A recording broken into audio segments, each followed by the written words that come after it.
All right, hello to you people that are doing the elimination method. Here again, we've got a system of equations, and it's got two variables, the u and the v. So our goal is to figure out which u and which v satisfy both equations, but we're going to use the method called elimination. Okay, so for this method, what we want to do eventually is add two equations together, but when we do that, we want one of the variables to disappear. Now in this case, it's not ideal because neither the u nor the v are set up in such a way that when we add the equations together, like if we went like this, nothing's going to disappear. We're still going to have a u and a v at the end. So we've got to mess things around a little bit. So what we'll do is it's kind of like common denominators. We're going to look at we'll look at the u variable. We could use either u or v, but we'll look at the u. Here we've got 3, and here we've got a -2. Okay, so if you think about it, the lowest common multiple of those two numbers, lowest common multiple is going to be 6, or -6. So if we could make one of those numbers 6 and the other one -6, then when we add them, they'll disappear. So how do we do that now? Well, if we multiply the first equation by 2, that will make 2 times 3, that'll give us a 6.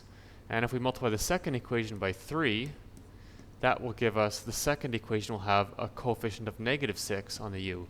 So that should do it. That's good. So how do we find this 2 and this 3? It's just basically whichever number, when you multiply by the 3, will give you the least common multiple, which is 6.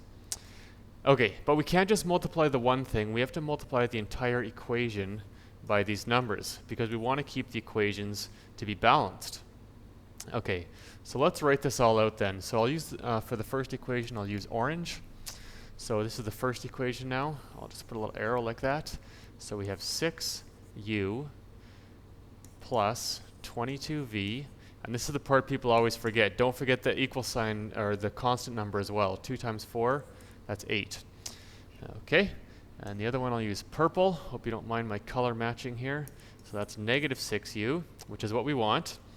And 3 times -5, -15v, and 3 times 9, 27. Okay, so now we're ready.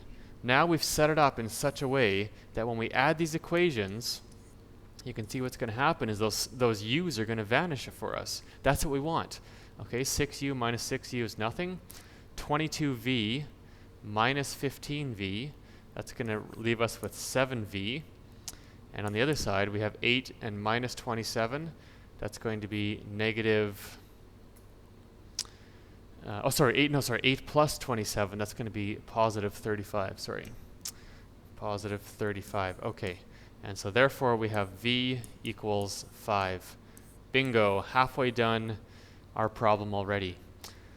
Now, how are we going to find u?